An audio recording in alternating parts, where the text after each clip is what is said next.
I thank the chairman for yielding time and for his work on this legislation. I do want to comment that the ranking member, Mr. Engel, I value his wisdom on the issue of Iran and especially in defense of Israel.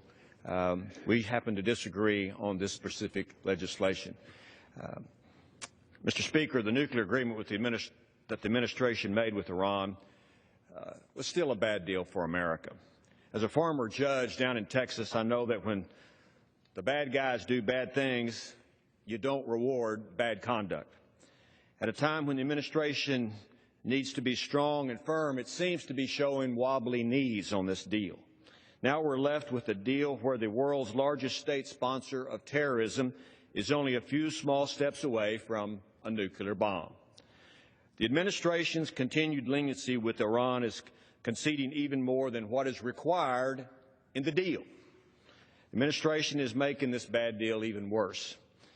Now, the President promised the American people that this bad deal still allows non-nuclear related sanctions on Iran. Good for the President. Great promise. And Iran, not to the shock of any of us, have violated some of the rules that they are to abide by. They violated 2 UN resolutions restricting ballistic missile tests last month. So the Treasury Department told Congress it would levy new sanctions on Iran, primarily financial sanctions. That would support the President's promise to America. But at the last minute, the State Department got involved and said, whoa, on those sanctions, not so fast. And no sanctions. More shaky knees, Mr. Speaker. Why does the administration waffle on calling Iran out for violations? America's national security interests seem to take a back seat to confronting Iran politically.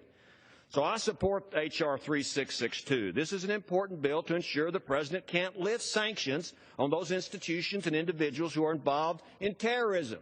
Remember, Mr. Speaker, Iran is still the #1 world state sponsor of terrorism, and they are continuing their mischief throughout the world.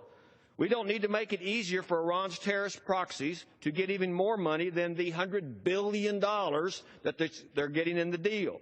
So with this bill, the President must prove to Congress that a person or entity has not given financial or material support to a terrorist organization before removing them from the sanctions list. Sounds logical to me, Mr. Speaker. Sanctions unrelated to the nuclear deal must remain in place. The national security of the United States is at stake, and that's